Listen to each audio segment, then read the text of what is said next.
All right, item D, public comments. At this time, the mayor will recognize members of the public who have indicated their desire to address the council. Upon recognition by the mayor, persons may address the council from the podium, first stating their name and address. The council may take action on emergency matters introduced by members of the public. Does anybody from the public wish to address the council? Please, sir. Thank you, sir. My name is Benny Lindquist. I live at 802 South Hemlock Avenue. After further discussion with other neighbors, my concerns in regards to the development of 8th and Hemlock Avenue, I disagree with any development. Thank you. Anybody else from the public that would like to address the council?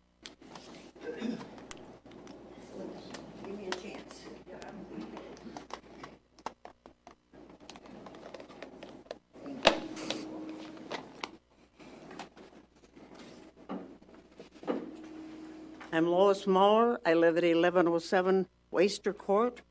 I've lived there for 14, going on 15 years. And when we moved in there, I talked to Mike Fire and I said, Mike, if that lot ever comes up for sale, I want first dibs on buying it. I never heard a word from anybody on it. The complaint I've got is our lot goes right back to where the peak comes together. If you have somebody put a house on that lot, we couldn't even put a patio out behind our house because you would not allow us to build a wooden platform so that I could walk out. It's hard up and down steps, let me tell you. If you haven't used canes, use them. We had to settle for a cement slab. I have to walk down 3 steps of my house to get to the cement slab if I want to use the back of my house. So if anybody else builds behind us, their lot is going to be as narrow as ours. We've got 17 feet from our house to the ditch that was put in because we've pestered the city long enough to get a rain ditch put in. Why they didn't put just a drain tile in and leave it a flat lawn? No, they put a ditch in by us that's 2 foot deep. By the time it gets out to Hemlock, it's over 5 feet deep. It's dangerous at night. It's not very well lit. People have gone down backwards in that lot. They've almost just about taken out my flower pellet. So I really, really don't agree with the city at all. And if you put it in, there better not be a house behind us because I pity the people. There won't be any place for their kids to play. There won't be any room to build anything decent. So I rest my case. Thank you. Anyone else from the public?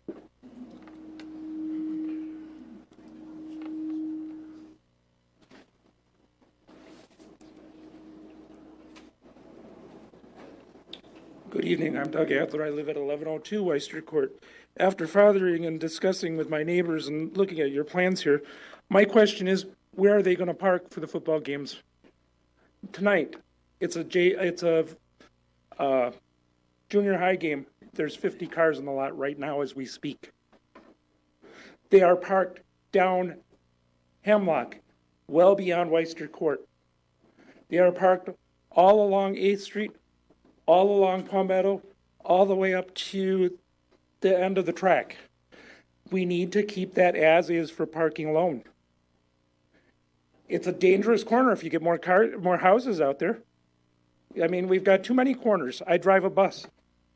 I know how to make corners in a 40-foot vehicle. You want to put another house and make another corner hard to see around?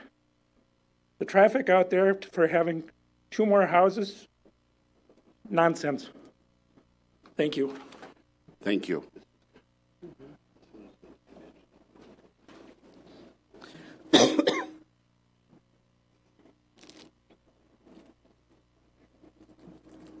My name is Jill Rigel. I have lived at 804 South Hemlock and now 708 South Palmetto. I've lived in this neighborhood my entire life.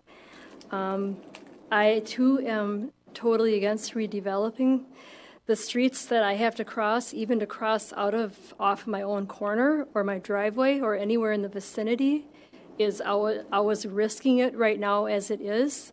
Cars park where they're not supposed to be parking. Even in addition to who is parking, over in the old skating rink area, as been mentioned before, is full to capacity right now.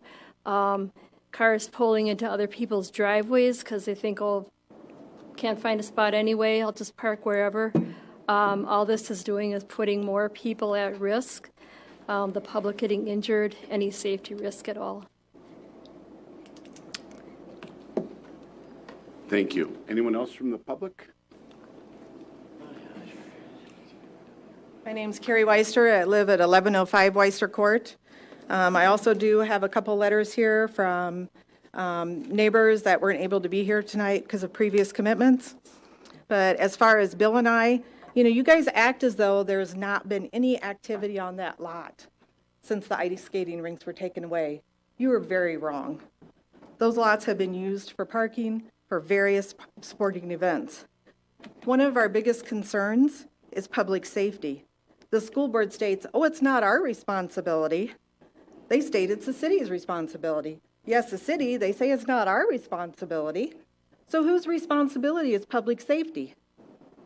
With increased traffic from sporting events and close proximity to 8th and Hemlock, brings up a blind intersection of 8th and Palmetto. Last year there was a bad accident. A neighbor's car was totaled. A 3-car accident. 2 cars were taken away on flatbeds. I would hate to see someone get hit, seriously injured, or killed in that intersection. Public safety. Where's our public safety? Did you know that at least 100 cars can park in that lot on 8th and Hemlock? Yes, Marshville District is putting up a new stadium. But on one of their advertisements, it states, for the middle school site will include 2 renovated multi-purpose fields and a new track. The new surface will enhance curricular and extracurricular opportunities for middle school students. This will also be used as a community-based recreational area. This is verbatim off of their flyer. Public safety cannot be stressed enough in this situation. It's a disaster waiting to happen. Tonight, Mr. Adler told you where all the vehicles were. Well, you know what? On the other side, the back side of the parking lot of the middle school, that was packed. So I don't know where y'all think people are going to be parking, because there's going to be parking on one side of the street and no place else. Also tonight, with all the cars in the field, there were parents stopping on 8th Street, opposite of the football stadium, letting their kids out. Kids are running across the street back and forth there, not using the crosswalks. I'm amazed someone has not gotten hit there now. If houses have to absolutely be put there, I would request that they be valued at least $250,000 each, because it should be something that's going to increase our property values rather than something that will decrease it. Also, last time this came up 2 years ago, some of us on Weister Court had voiced an opinion or a possibility of purchasing the properties behind us. Well, this time we were told we don't have that option because it has to be improved, that houses have to be put on it. Well, who is the city to tell us that if we buy property, that we have to improve it just so you can increase your tax base? That is not right. If you guys do that to us, who else in the city are you going to do that to? And then I have a letter from Pat Allen, and she's located at 1412 South Hemlock. She said she is not in favor of any development on 8th Street and 8th Street and Hemlock Avenue.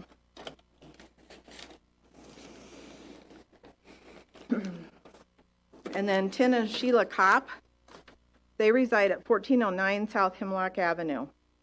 We purchased our home in 1992. One of the reasons for moving into this area of town was close proximity to both the grade school and the middle school. The city, since we have been here 26 years, has gone through a lot of changes. A lot of them I totally disagree with. The decision to turn the old ice skating rink into more housing is not only, in my opinion, a detriment to the people living in the area, but also a major safety issue. On top of that, the way this decision was done behind closed doors makes a person wonder if people making this decision either has some other personal stake in this or has a total disregard for the people living in that area of town or the parents and children who utilize the middle school. At almost any event at the middle school, this area is full of cars that otherwise would have to park on the street.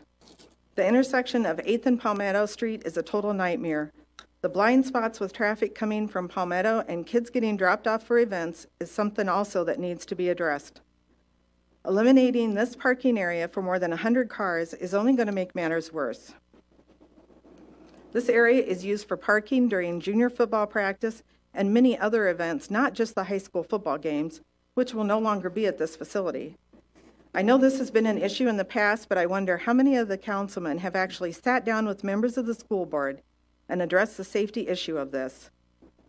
In my opinion, the frivolous overspending of the city's other pet projects have taken priority over the safety of the middle school kids.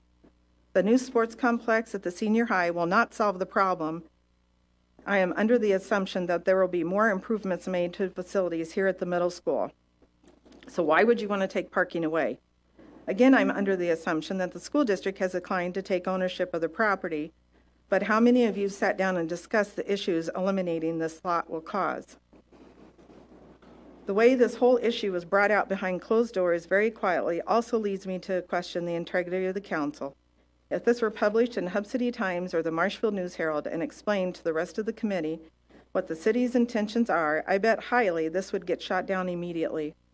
So before you go making a decision, I challenge you to actually do that. Put this out there so the rest of the community can see what's going on, not just the people affected who live on that street, but everybody that goes to that school and drops off their kids or goes to a school event there. After all, aren't you supposed to be supportive of what the community wants, not just what the council wants? And the only other thing I have to say is I understand that at the middle school that's going to be made into a soccer field. Well, I don't know how many of you guys are familiar with some of the soccer stuff, but my understanding is most of the soccer fields aren't that good around here. They don't have lights, or the fields are too low, and sometimes they can't even use them. That area, the old stadium, or what will be the old stadium, that's going to become a mecca for soccer. And one of the school board members tried to tell me that everything was going to be played at the new stadium. There's no way. They're not going to play youth soccer there. They're not going to play middle school soccer there. I talked to the middle school principal. All middle school events will still be at the middle school. So they will not be going to the high school. Thank you. Thank you. Anyone else from the public wish to address the council?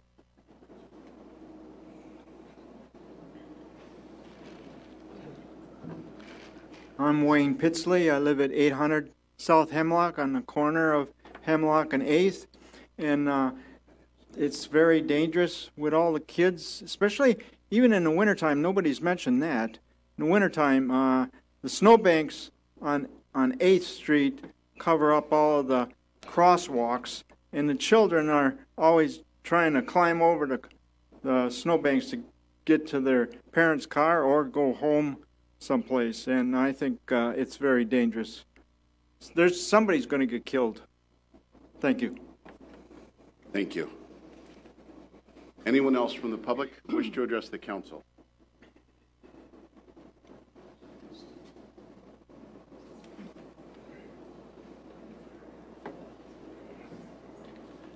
Hi, Craig DeGran, 1103 Weister Court. 8th and Hemlock Park is basically our backyard.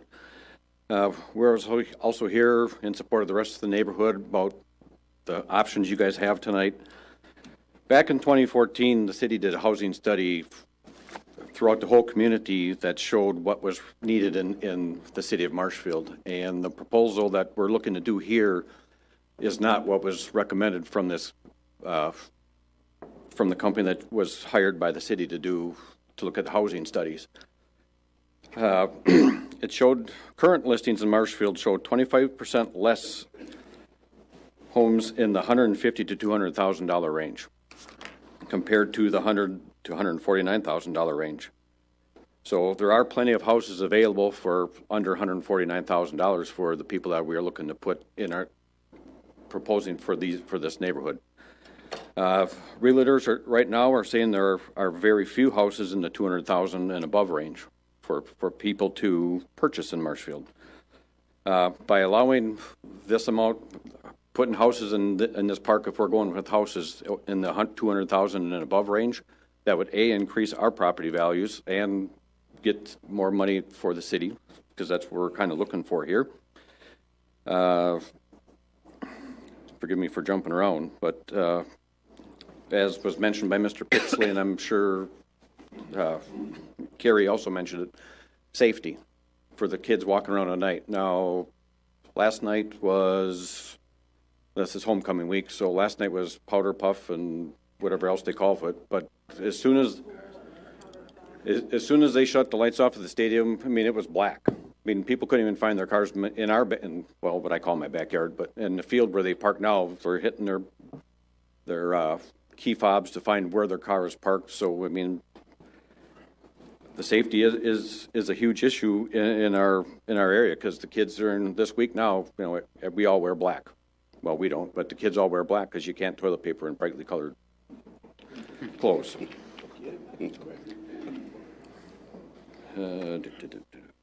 And we understand, we did talk with the contractor that they build high-end duplexes in the city of Marshfield. They have a number of them in the city of Marshfield.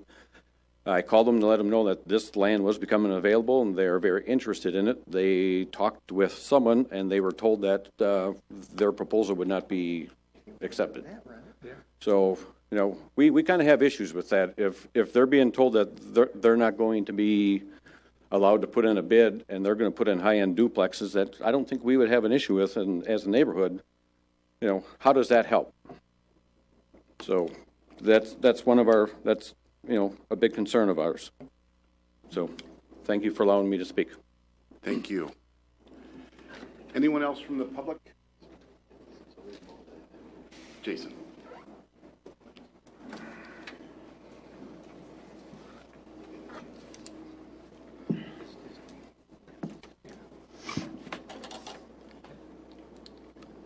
Jason Zaleski, 1111 East 29th Street in Marshfield. So I plan to talk about two topics within the conversation regarding the possible sale of city-owned parcel located on 8th Street and Hemlock Avenue. The first topic is regarding the 2014 housing study that was initiated by the Common Council. One element of the housing study is the survey result that showed a lack of housing available in the city that is priced between $125,000 and $200,000. That pricing element happens to appear in a request for proposal issued on September 11th, 2018, that is soliciting bids for the property at 8th and Hemlock. Unfortunately, the RFP didn't accurately interpret the results of the housing study. Listed as Strategy 2.1, the study calls for a grant program funded by the city to rehabilitate houses at the lower end of that price range. The grant money would be used to increase house values and then bring them into the $200,000 range. Strategy 2.1 does not call for new homes to be built and then listed between $125,000 and $200,000. It seems that with this mistake, the RFP should be invalid and rewritten. The second topic, and we've heard a lot about that tonight, is regarding public safety. My friends and neighbors are all here because their current concerns with public safety when there are vehicles to be parked on their streets, when there's a sporting event held across the street at Beell Stadium. Currently, there are 2 parking lots available, including the vacant land directly south of Beell Stadium, 8th and Hemlock. And still, cars consistently overflow onto the surrounding city streets. They park on both sides of the street, violating posted parking ordinances. They park in front of residential driveways, blocking vehicles of these homeowners. Just last night, which was on a Monday, we had that very instance of a vehicle blocking the driveway, and the homeowner's vehicle was not able to come out. When there are busier events, those attending an event at Beell have even been so brash as to park inside of their driveway. Again, this is current state with the parking lot in their neighborhood that holds dozens of vehicles, upwards of 60, and they've counted even more than that in that parking lot. And I'm only referencing events that take place Monday through Thursday. So my friends and neighbors, are asking you, Mr. Fire, you, Mr. Peschel, you, Mr. Jockheck, you, Mr. Earl, you, Mr. McSwain, you, Mr. Witzel, you, Mrs. Spiros, you, Mr. Butke, and you, Mr. Hendler, to uphold your duties as elected officials and represent them by helping improve the vehicle and pedestrian safety of their neighborhood. So to me, it looks like there are three outcomes to that request. One, believe them that their neighborhood needs help with vehicular and pedestrian safety. Put this issue as an agenda item on the next Board of Public Works, and then delay any sale of 8th and Hemlock until their safety issues are solved. Two, perform a traffic study in that neighborhood and then follow the results of that study to any proposed solutions. The Board of Public Works can initiate that study by making this an agenda item on their next meeting, and then again, delay any sale of 8th and Hemlock until that study is complete. Or number three, ignore their request. Catastrophic for their neighborhood and damaging future hopes for citizen interaction at these and other city meetings.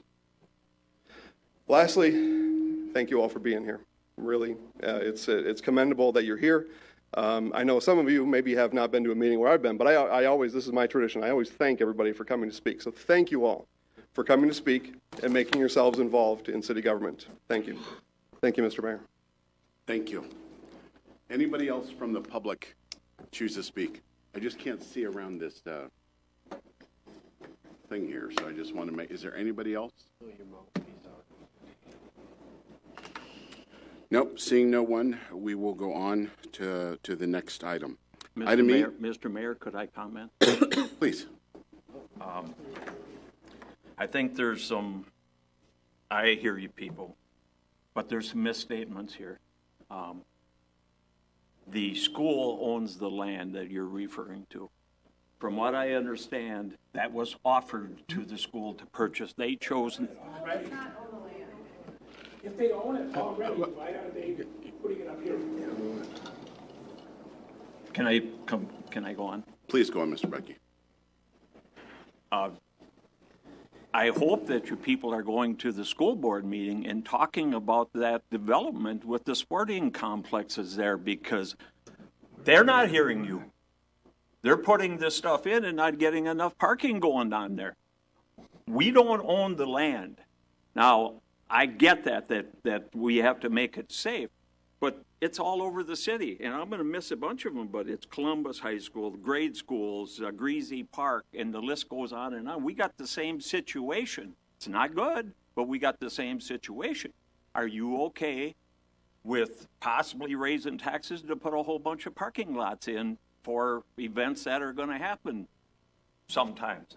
The other misstatement I didn't get is most of you wanted the parking lot. But then it was said that, but we would accept that if they were upper priced houses. Well, which way is it, folks? Do you want the parking to stay, or are you okay with the houses? You know, I hear a mix there. So I guess I'm a guy that likes to deal with just the facts, and I just wanted to point those out. But thank you guys for coming. Anybody else wish to comment? I would like to say, just on one point that Jason did make, if there is somebody that is parked in front of your driveway or in your driveway, simply call the police. That's, because there's nobody that should be parking in front of your driveway, not giving you access to the street, and certainly not pulling into your driveway. Just make sure, until this does get resolved, make sure you call the police for something like that. You'll need to.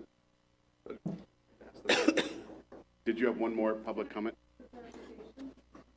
She wants clarification.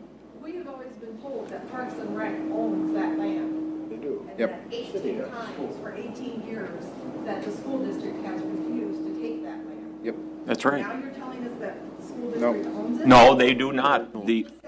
I misstated then. If I said that, I misstated. The Park and Recreation owns the land, and that was offered to the school district, and they did not. They weren't interested. Well, I'm sorry if I misspoke, but thank you for correcting me. All right. Thank you all very much for coming and expressing your points of view. Another point of clarification. This is not on our agenda tonight. Right. Correct? Correct. I didn't see it there.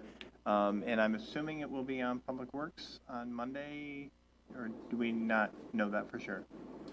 Does requests have to be in, right? Don't we have a date for requests, for proposals? Well, I mean, I just want to let people know when this Sure. might be addressed. And it's not going to be addressed tonight. If there was an expectation that it was going to be addressed, I just want to make sure that they understand that, and that the next Public Works meeting is probably when we will be discussing. Steve. Yeah. The deadline for proposals with the RFP the city put out is the end of the month. So at the end of this week, we'll stop taking proposals. I don't know what the process was going to be after that. I'm not really sure if it was intended to go to the Board of Public Works. I think the concern that's being raised today that we may want to bring to the Board of Public Works, if not next Monday, sometime very soon, is some of the public issues with parking and traffic flow and those types of things. Right. But as far as the RFP process, where that goes next, I'm not really sure. Mr. McSwain. And just to make a point that the Board of Public Works specifically wanted to get the word out so that you could do this. We wanted to hear you. And so this is, I mean, we're not trying to speed anything through. We specifically wanted to get the word out so that you could, and we aren't going to act until we have proposals to act on. Mr. Mayor? And Mr. Butke. I would, as chairman of the Board of Public Works, I would just ask that we bring that up at a meeting after the deadline for the proposals. So that may be a few weeks yet, so we want to make sure we got the information for you. Mr. Jock. There were points raised up here that have nothing to do with the proposal, with the request for proposal. This traffic study or traffic issue has been ongoing, and we have not addressed that in a long time. And if there are other issues, as Jason has raised, I would request that we start that discussion even prior to anything going on. Nothing is going to happen to that property like next week or this month. I mean, I guess I'd refer that to Mr. Connect if he'd have enough time to get information, that traffic studies and so on and so forth. Yep. It's going to change when we want to bring that all up. Sir, did you want to address the council? Question. Parks and Rec owns the property. How did they acquire that property? Was it donated to them as a park? It was an ice skating rink. Could you use the podium? Yeah, sir. Do you want to go use the podium? That way, the people in the public. Yeah, the people watching on TV, they want to hear you. Yeah, it's been there forever.